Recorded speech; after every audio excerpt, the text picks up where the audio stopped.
Nah, hari ini penting untuk saya siarkan sesuatu karena ini batas. Satu batas di mana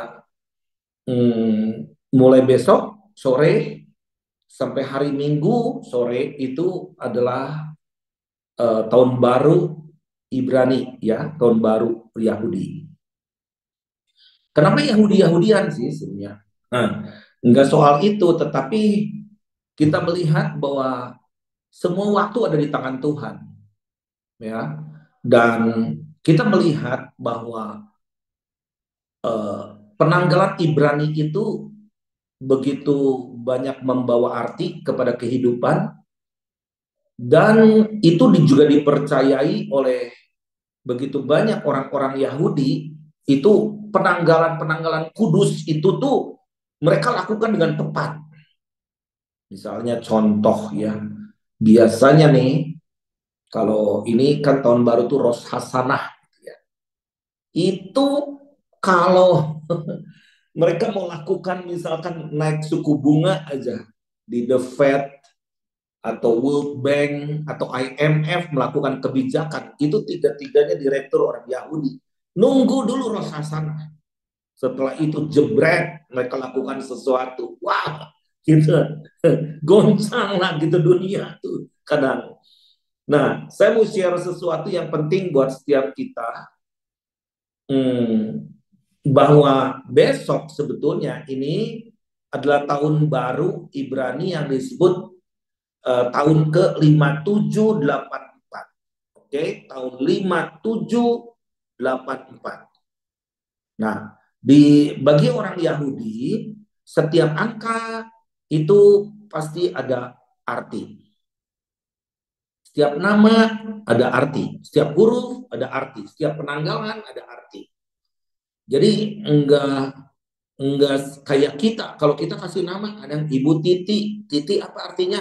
Ayah, nggak ada apa artinya gitu kan. Kalau di sana, oh Daniel itu God is my judge gitu. Banyak arti-artinya Ismail Allah mendengar gitu kan. Abraham orang bapak orang percaya. Jadi something yang semua tuh ada meaningnya. Nah, saya mau ceritakan bagaimana ini penting untuk kita masuki satu musim yang baru ini ya, dan asal kita percaya aja, kita harus punya kesepakatan, oke? Kesepakatan dengan Tuhan, tetapi juga seringkali kita nggak sepakat dengan diri kita juga. Maksudnya nggak sepakat dengan diri kita tuh gimana?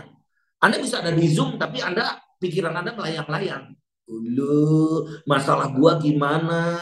Ini kita lihat khotbah mau kemana? Gini, gini, gini, gini. Nah, seringkali kita duduk di gereja, sometimes roh kita juga melayang-layang.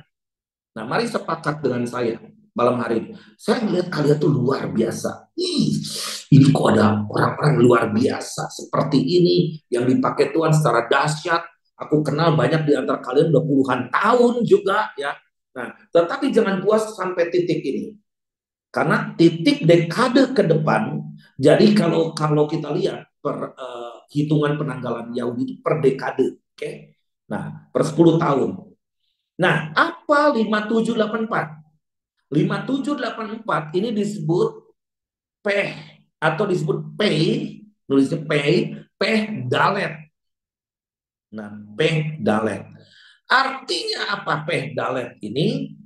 Ini lambangnya peh itu mulut dan dalet itu pintu. Tolong slide-nya dulu ya supaya kita bisa mengerti. Tolong tunjukin slide-nya dulu. Nah, jadi ini year of lifetime assignment, penugasan di dalam hidup kita. Ingat, ingat, ingat bahwa tidak ada satu orang pun yang tidak ada guna. Ya, semua orang harus connect dengan Tuhan, connect dengan timeline-nya Tuhan, connect dengan penugasan daripada Tuhan supaya kita semakin efektif. Next, terus. Jadi P ini angka 80. Jadi 5784. Nah, P ini lambangnya mulut seperti ini. Next, terus Dalet ini angka 4. Ini seperti pintu atau orang yang sedang membungkuk. Ya. Next, ada lagi? Nah, dalet ini adalah pintu, door to the tent, menuju ke satu tenda. Oke, door, pintu ke tenda. Terus next, udah? Oke, kembali ke saya. Nah, sekarang mari kita baca firman Tuhan di dalam Yeremia 1 ayat 8 sampai ke 10. Yeremia 1 ayat 8 sampai 10. Saya katakan ini penting. Saya akan bicara setengah jam atau 40 menit, tapi kita mesti praktekkan. Praktekkan karena sayang sekali kalau kita hanya mengerti doang, tapi tidak melakukan. Tidak mengalami. Oke? Ini penting. Malam ini penting untuk menuju kehidupan kita ke depan. What you want to be. Anda mau seperti apa ke depan? Nah, ini penting sekali. Nah, mari kita buka di dalam Yeremia 1 ayat 8 sampai ayat yang ke-10. Janganlah takut kepada mereka, sebab aku menyertai engkau untuk melepaskan engkau. Demikianlah firman Tuhan. Dunia sedang dilanda ketakutan. Takut bangkrut, takut depresi, takut ini. Sekarang bisnis tuh lagi lesu. Saya baru dengar dari anak rohani saya, sepi kan semua. Kelihatan lagi sepi semua. Dagang apapun sepi. Oh, lihat nanti next. Apalagi tahun depan akan terjadi satu depresi dunia yang luar biasa.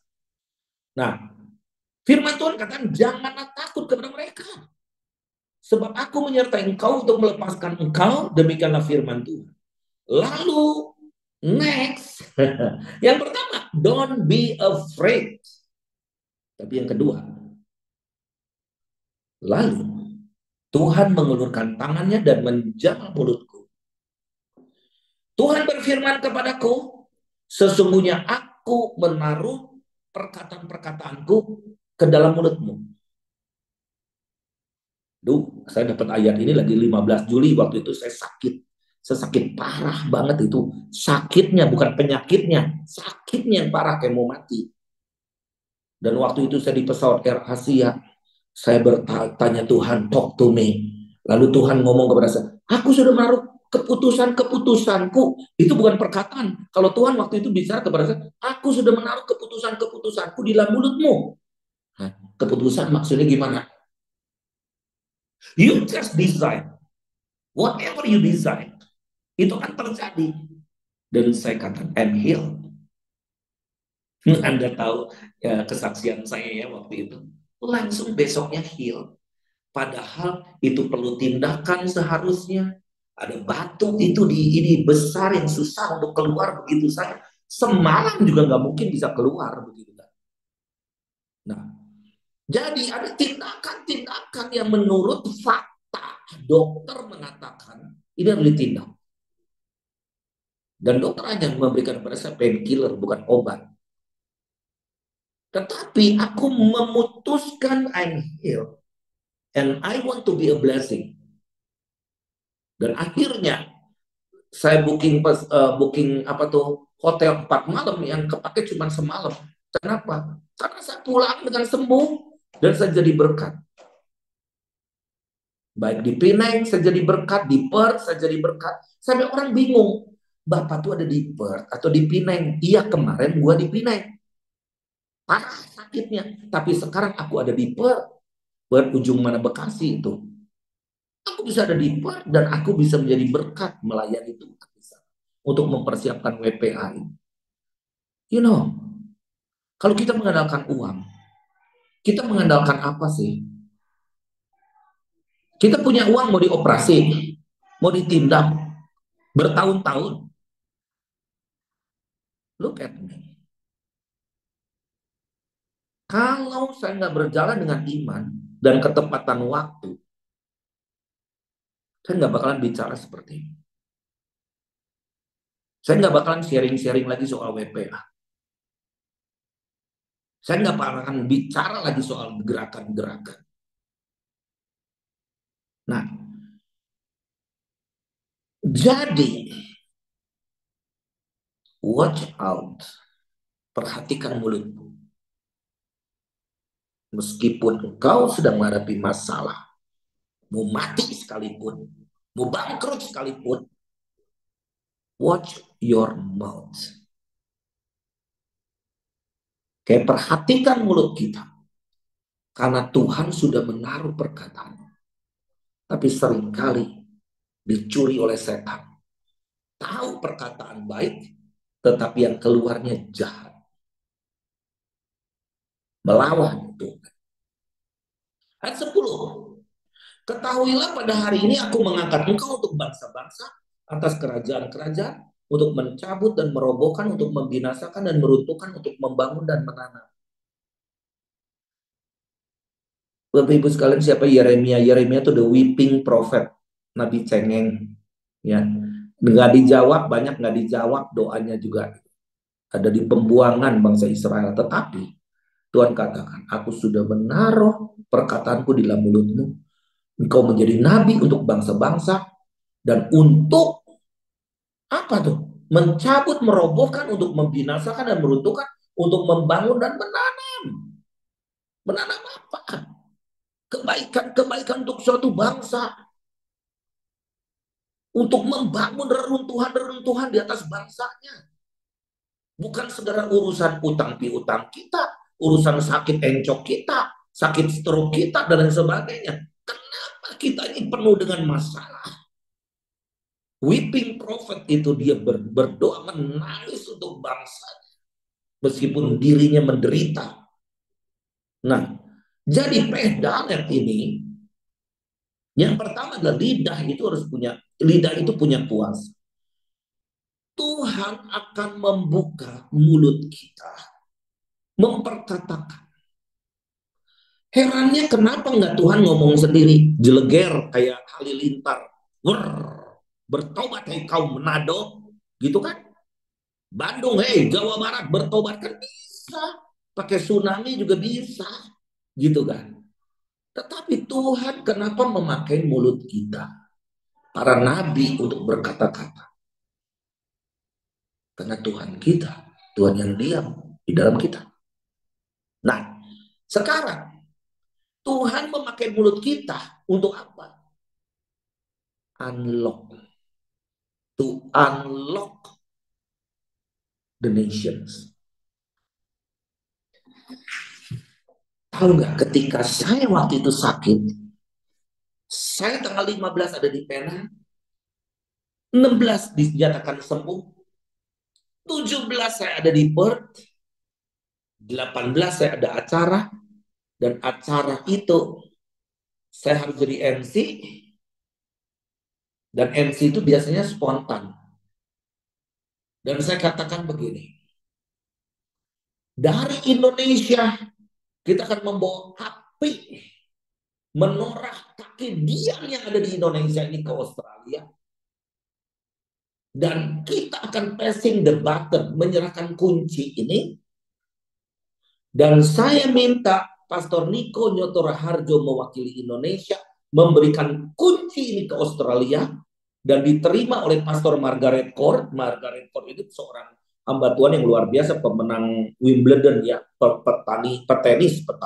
petenis wanita yang memenangkan puluhan kali ya, juara dunia, jadi legend. Pak Niko menyerahkan begini, powerful sekali Pak Niko katakan, aku serahkan kunci ini pada kunci kamar saya, karena nggak ada kunci waktu itu, jadi pinjam kunci saya kamar saya, dan kata saya kembalikan kamar saya, nanti saya nggak bisa tidur nih ya. Nah itu hanya simbol. Jadi Pak Niko katakan, aku berikan kunci ini to unlock the nations, untuk membuka pintu bangsa-bangsa untuk tuaian jiwa besar-besar. Wah, saya di situ. Hah, 2 hari yang lalu gue gering, sakit kayak mau mati. Sekarang aku ada di sini. Aku ngerti kalau Anda ngalami satu masalah, persoalan besar, berarti akan ada kemuliaan Tuhan di depan. Amin. Jangan sekali-kali ngomong kalau Anda sedang menghadapi masalah besar. Anda tuh ketiban sial, dikutuk, atau Anda ini gini, Anda itu mungkin lagi menjadi manusia malang, melintang, menyesali hidup. Kenapa Masalahnya kenapa Tuhan izinkan? Nah, jadi kita tetap harus katakan apa yang Tuhan mau di dalam mulut kita. Ya. Jadi pintu ini banyak pintu orang masuk ini salah pintu. Pintunya gue ada masalah. Punya kenalan jenderal nggak? Punya kenalan pejabat nggak? Punya kenalan ini nggak? Gini gini gini. Kadang kita mengandalkan kekuatan manusia. Kalau kita lagi susah dalam hal keuangan, kita udah mikir siapa yang kaya ya, yang gua bisa pinjam uang dan lain sebagainya. Nah, atau kita punya kekuatan, kita punya kekuatan untuk balas dendam. Itu pintunya bukan pintu Yesus. Yesus katakan, akulah pintu. Pintunya seperti apa yang Yesus miliki? Itu seperti orang membungkuk seperti begini. Humility, kerendahan hati. Dia itu maharaja, maha Tuhan. Tapi kok bisa ya mengasihi murid-muridnya yang pengkhianat sekalipun. Sampai basuh kaki. Tahu nggak Bapak Ibu sekalian, saya tuh belajar mengenai budak ini waktu itu eh, level-level budak itu lagi saya ada di Afrika. Karena di Afrika tuh waktu itu saya di Zimbabwe. Aduh makan saya, ada budak-budak, bukan pelayan gitu. Pelayan. Di sebelah saya ada satu pelayan, di sebelah saya ada satu pelayan lagi. Kata saya, wow ini kayak raja banget. Itu saya kurang sendok, gimana sendok langsung. Dia ngerti tuannya mau mau apa, mau minum, langsung diambilin sama budaknya, pelayannya. Hmm, minum. Tapi itu pelayan yang terhormat. Level pelayan itu banyak levelnya. Level yang tertinggi pelayan itu, budak itu dekat dengan tuannya, menyajikan makanan dan sebagainya. Tapi budak yang aduh udah bau, udah dijual juga murah, udahlah kerja yang kasar-kasar, mandiin unta atau kasih makan unta dan lain sebagainya. Tapi ada level budak yang paling nggak laku, tidak ada gunanya, dibuang sayang, dijual nggak laku, karena nama budak itu udah nggak boleh disebut namanya, tapi nama budak tuannya. Kalau saya punya budak, namanya budak Pak Daniel Panji, disebut tuannya, nggak boleh nama budaknya disebut. Budak yang paling terendah itu adalah membasuh kaki, duduk di depan pintu, membasuh kaki orang yang mau masuk ke rumah. Itu pekerjaan paling hina. Ngepel masih mending. Ngepel tuh masih mending. Nyapu masih mending. Rasakan kaki Anda sekarang lagi dibasuh oleh Yesus. Rasakan.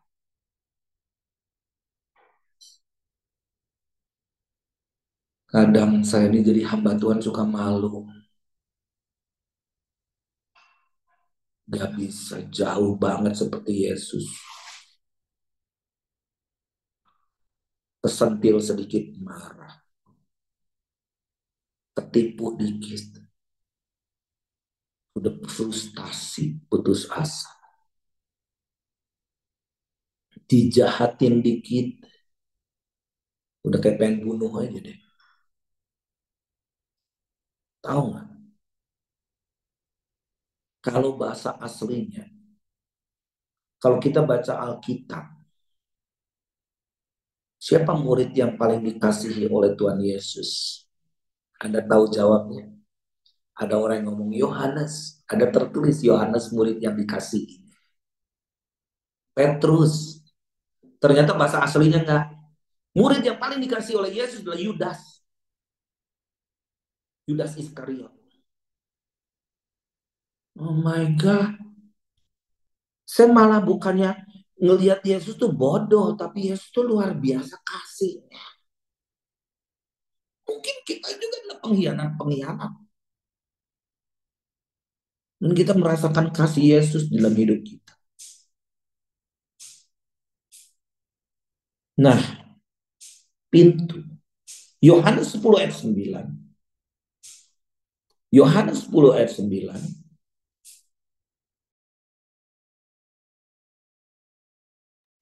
Yohanes 10 ayat 9. Akulah pintu. Barang siapa masuk melalui aku, ia akan selamat.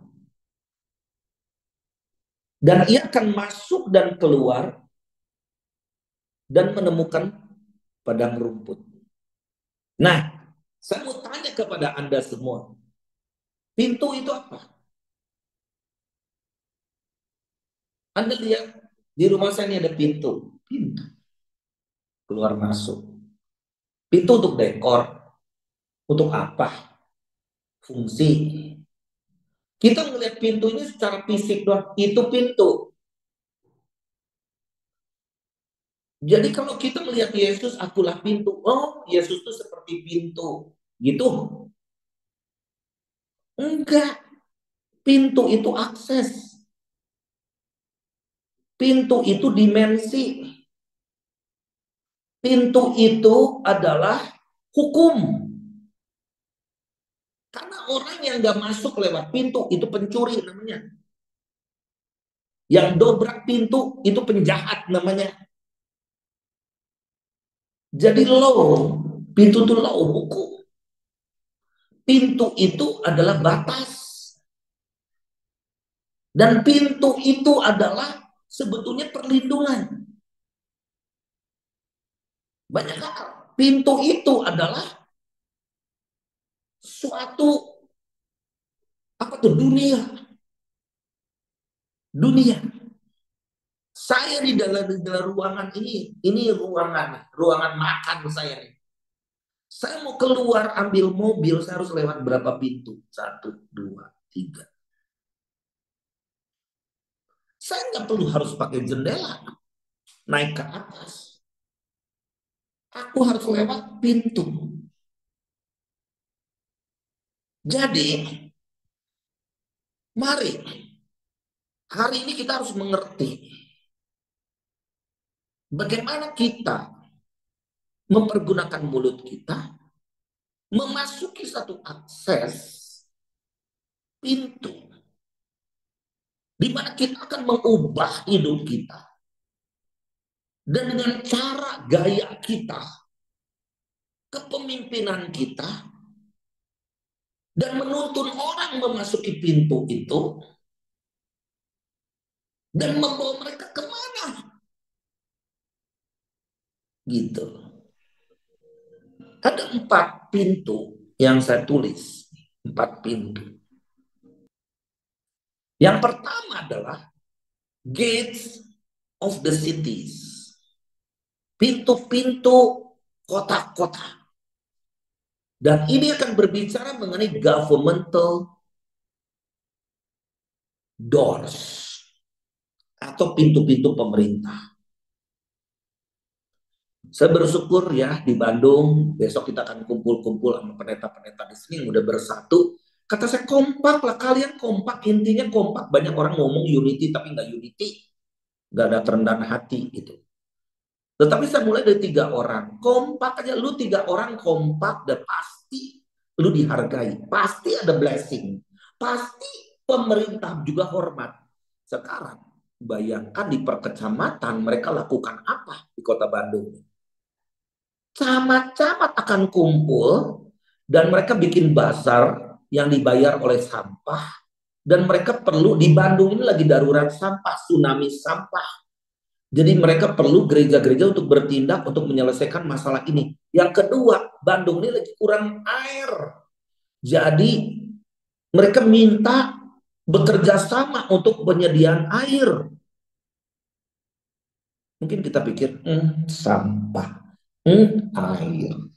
Malah kita ngoceh-ngoceh, sampah gua kok nggak diambil-ambil sih? Udah 3 hari, udah bawa kemana-mana. Marah dia terus gitu kan. Padahal kalau satu kota yang maju, satu negara yang maju, itu adalah negara yang becus. Yang becus saya katakan bisa handle, becus tuh sanggup menghandle sampah dan air. Cuma dua, bukan bangunan tingginya. Negara maju itu hanya dua indikasinya adalah bukan sekedar yang kumuh bisa berubah jadi gedung, enggak, how to handle water, dan kedua sampah.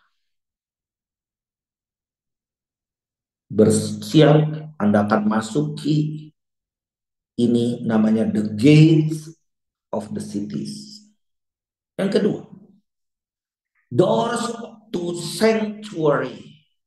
Maksudnya apa? Itu pintu-pintu menuju adalah ruang-ruang kudus, tempat-tempat di mana itu the holy, yang orang di tempat kudus itu. Ini namanya doors of heaven. Doors of heaven.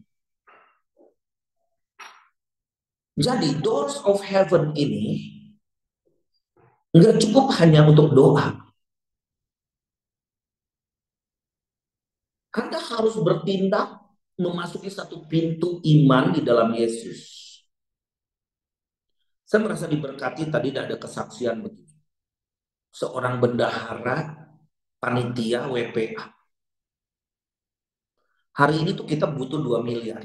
Hari ini kita butuh 2 miliar lagi untuk cover ya. Kita bisa nangis, kita bisa doa, bisa apa. Tetapi kita harus masuki pintu itu. Nah, tadi seorang bendahara yang tinggal di Perth, dia cerita sama saya begini. Pak Daniel,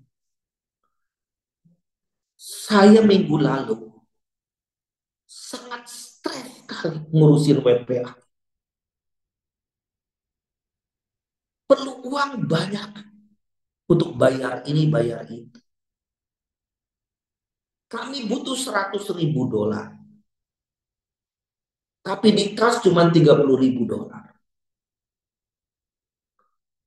Saya stres dan nggak tahu kenapa saya jatuh. Masih muda padahal. Seorang pria ya, pengusaha. Jatuh dan akhirnya tulang punggungnya retak. Sakit sekali. Duduk sakit. Berdiri sakit. Udah nggak ingat WPA lagi lah. Gimana jadi sakit seperti begini? Dia berdoa dengan iman. Dalam nama Yesus aku minta sembuh, maka aku akan bekerja lagi. Tambah sakit. Besoknya tambah sakit lagi. Aduh, Indonesia nggak bisa nolong. Yang lain nggak bisa nolong. Lalu ketika dia di dalam satu persekutuan doa di rumahnya, seorang hamba Tuhan perempuan ngomong ini. Dia tunjuk mukanya. Kamu harus pakai iman dan melangkah. Masuk dengan iman. Dia goncang. Dia pikir dia udah beriman gitu kan. Akhirnya dia berteriak. Aku bukan soal teriaknya ya, bukan soal teriaknya. Pintu itu bukan dibuka karena teriak, tapi tindakan gitu kan. Eh, Ketika Tuhan mengetok pintu juga kita harus buka gitu kan. Ada tindakan. Nah, lalu ketika dia ditunjuk mukanya, kamu itu harus berjalan masuk dengan iman. Apa yang terjadi? Aku sudah sembuh dan aku akan bekerja sekarang. Sembuh sampai sekarang. Tidak perlu ke dokter. Kata dokter di terapi ini dan itu, maklum di sana kan, kalau di sini masih ada dukun urat, dukun tulang, sinseng. Kalau di sana kan semua rumah sakit. Nah, terus dia sembuh. Siang itu dia pergi ke bank. ada 120.000 dolar. Asalnya cuma 30.000. Dan sekarang ada 120.000. Jadi ada plus sedikit. Hari ini kurang 2 M lagi. Nah, kata saya mau iman seperti apa lagi? Mau sih ngarepin Indonesia? Indonesia nggak lebih kaya daripada Australia. Tetapi saya katakan, kamu tahu nggak seringkali kita menabur dari Indonesia. Itu pendoa-pendoa syafaat juga kadang menabur dengan uang 200.000, 500.000, 2 juta. Enggak ada yang gede-gede amat. Tapi kami tahu masalah menabur ini adalah seeds. Seeds itu adalah benih kecil yang harus mati. Akan bertumbuh dan semakin tinggi dan akan berbuah-buah. Jadi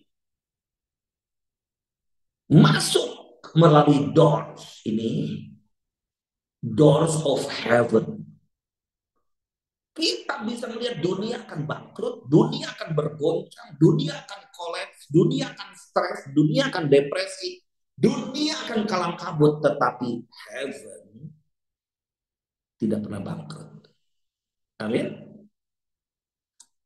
Kita punya kunci kerajaan surga. Yesus berkata kepada Petrus, di atas batu karang ini aku mendirikan jemaat.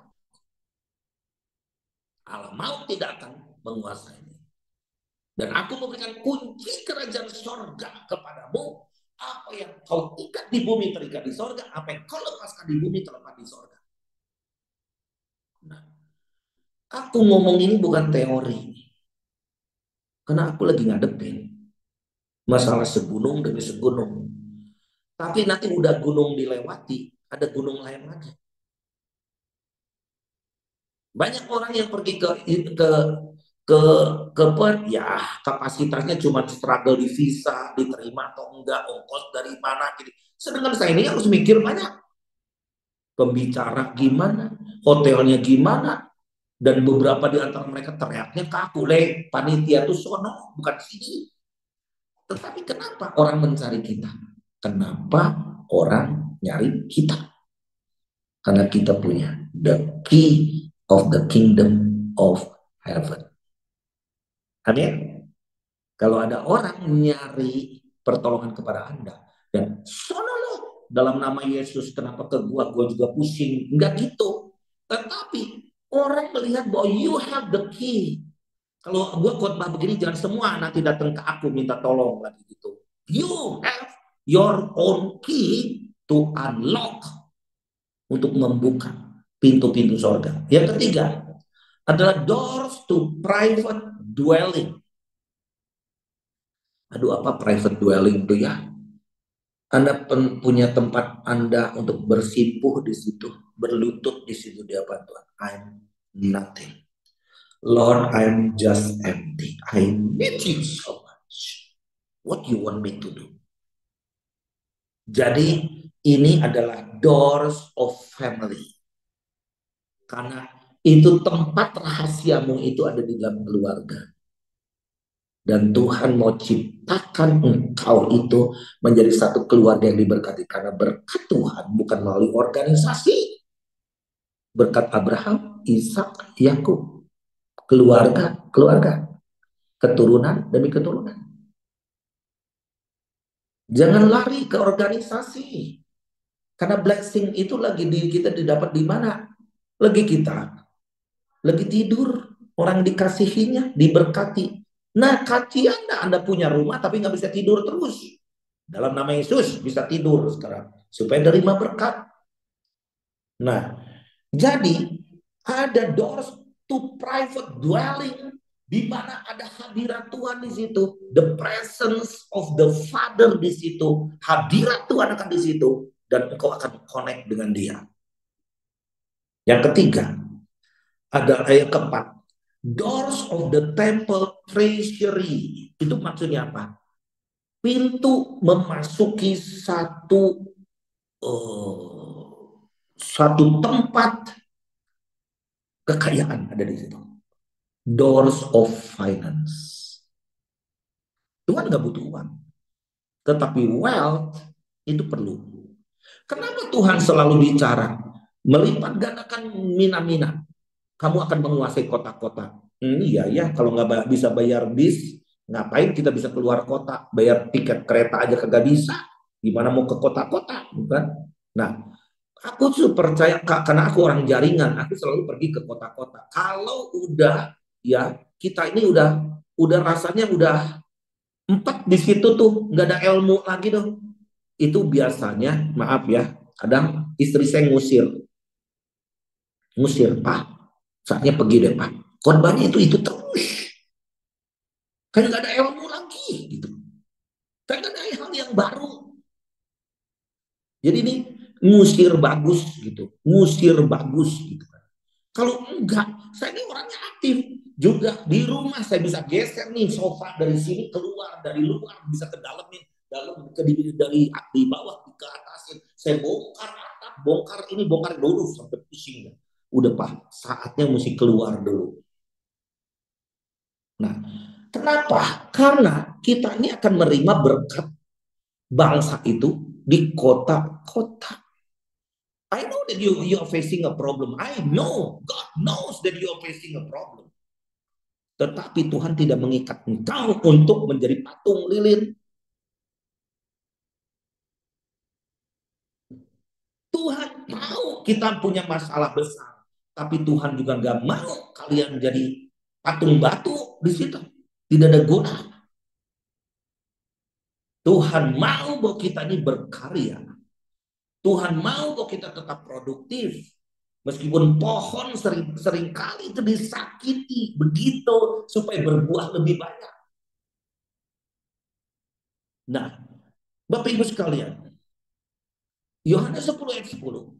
Pencuri datang hanya untuk mencuri dan membunuh dan membinasakan. Aku datang supaya mereka mempunyai hidup dan mempunyainya dalam segala kelimpahan. Melayani Tuhan itu bukan dapat untung. Di awal banyak orang yang ingin bantu saya ke WPA. Di tengah jalan rontok, mundur ini, mundur itu, mundur ini dengan alasan karena cari untung. Nih, kalau mau cari cuan jangan melayani. Karena dengan melayani Tuhan itu ada berkat. Kalau kita ngitung cuan, misalnya ini pengusaha, Bapak Ibu sekalian umur 18 udah pengusaha, sekarang saya udah stop dari usaha. Saya tuh ngerti insting pengusaha. Karena saya ini orang pintar berusaha, Bapak Ibu sekalian. Dari awalnya udah mau orang Yahudi juga, orang Yahudi tukang tilap-tilap itu saya ngerti gitu, bagaimana deal dengan mereka. Tetapi ketika kita melayani Tuhan, ini kita just surrender ourselves, modal kita hanya hidup kita. Rugi. Apa-apa bayar sendiri, tiket bayar sendiri, kadang bayarin orang, makan sama hamba Tuhan, kita yang bayarin bilnya dan sebagainya. Untung apa dari situ? Tapi kita tahu bahwa kita sedang masuk satu pintu. Kalau Tuhan masuk ke kota-kota sampai di Yerusalem. Oh Yerusalem, Yerusalem. Seperti anak ayam yang merindukan induk. Dia menangis Yerusalem. Apa yang Tuhan katakan? Satu kalimat terakhir. Tapi kamu tidak mau. Makanya Yesus berdarah-darah di Yerusalem. Disalib di luar Yerusalem. Mati di luar Yerusalem. Di Joljota, Bukit Tengkorak. Dan kemuliaan itu di luar Yerusalem. Bapak Ibu sekalian, kita mungkin sedang memikul salib. Salib yang gak biasa-biasa. Kita jangan judge orang yang sedang bermasalah atau mengalami masalah.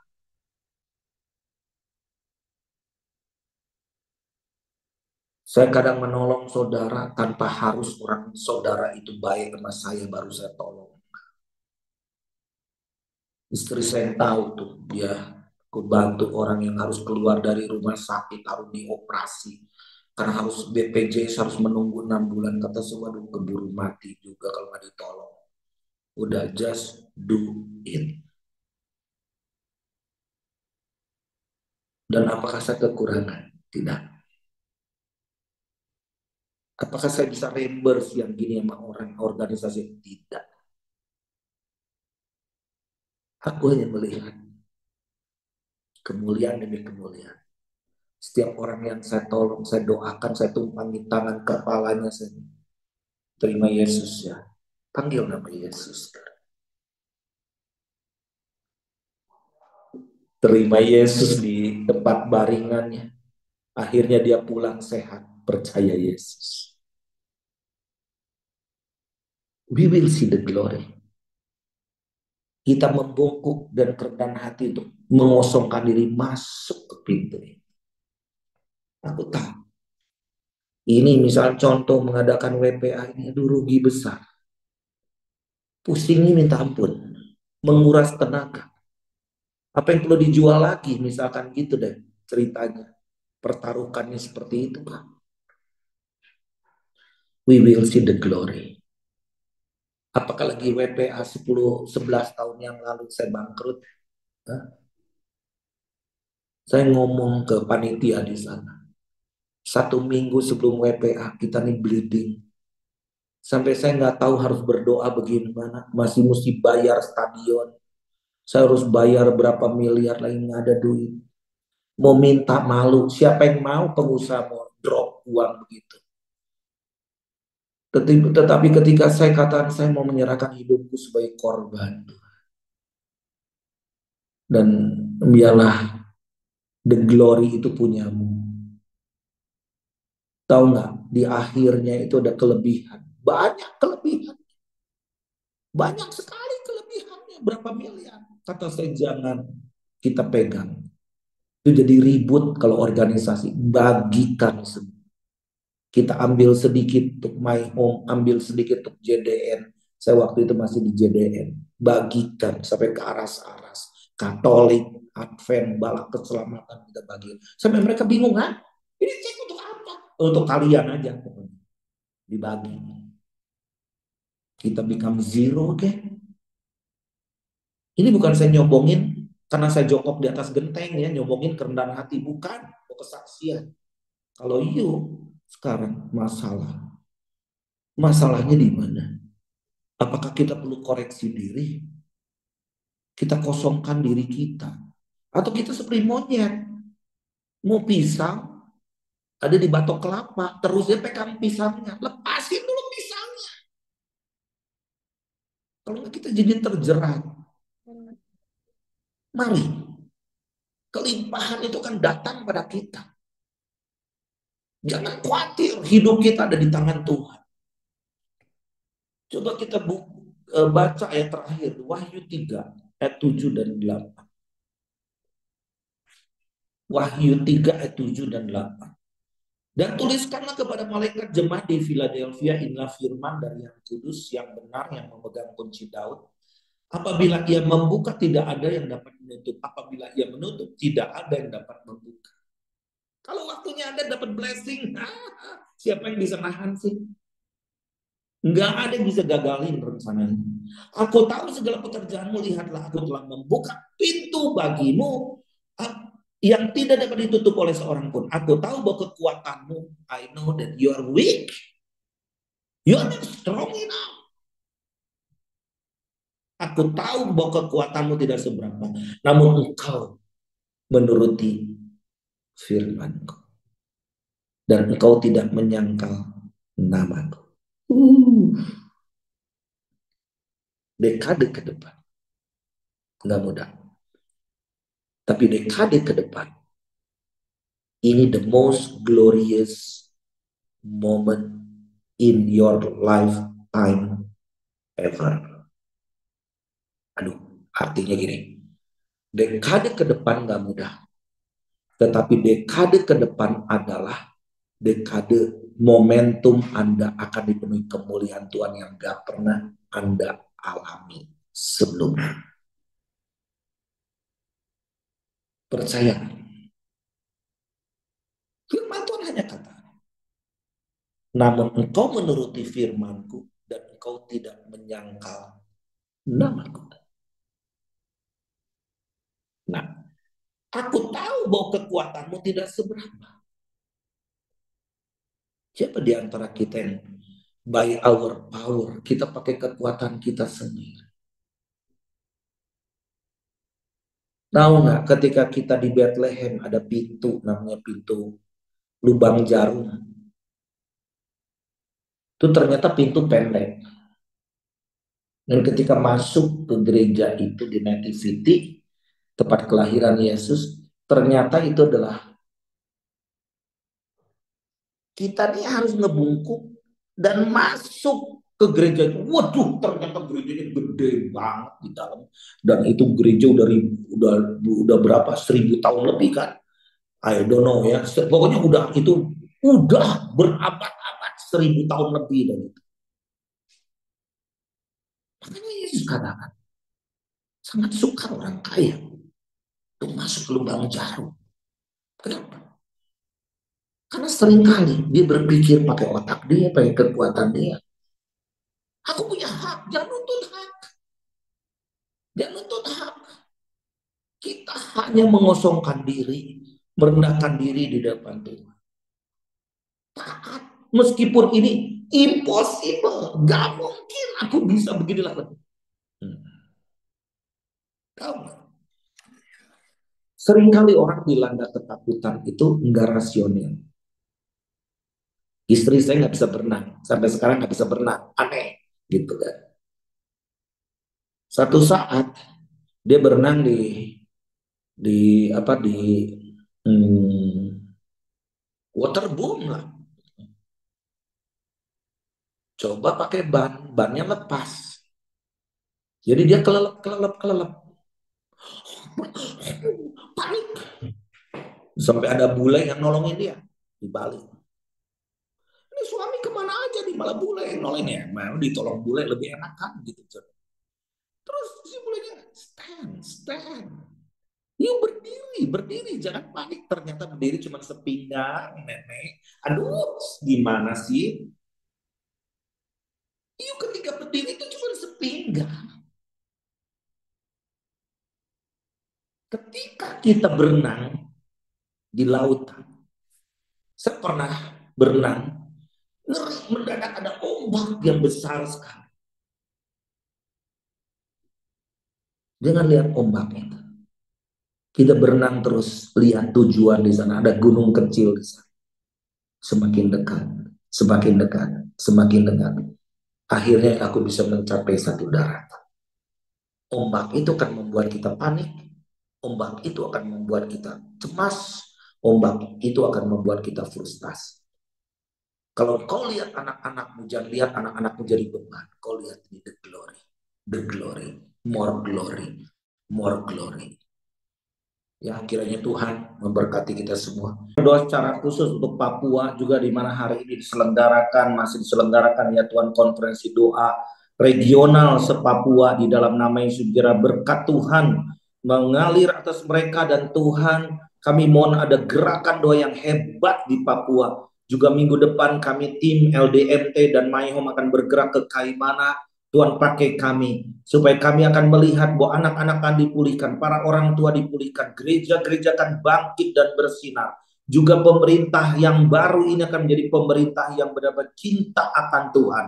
Dan mereka akan berdiri di atas kebenaran. Dan Kaimana akan Tuhan angkat menjadi satu tempat wisata yang berkelas dunia, yang mengagumkan karena yang nomor satu adalah kehadiran Tuhan ada di sana. Ada unity di antara mereka semua. Terima kasih Tuhan. Berkati ya Tuhan setiap hamba-hambamu yang hadir pada malam hari ini. Apapun pergumulan masalah kami tahu Engkau sanggup untuk menyelesaikan. Kalau ada yang sakit di dalam nama Yesus, sembuh saat ini. Engkau akan menerima kesembuhan dan kekuatan daripada Tuhan. Kalau ada yang mengalami masalah, beban berat atau persoalan atau keuangan atau apapun, Engkaulah pintu. Pintu blessing ada di situ. Pintu kelepasan ada di situ. Pintu pembebasan ada di situ. Pintu anugerah ada di situ. Terima kasih ya Tuhan. Kami sangat percaya Engkaulah pintu bagi kami semua. Terima kasih Tuhan, berkat-Mu melimpah atas setiap hamba-hamba-Mu di dalam nama Yesus. Amin.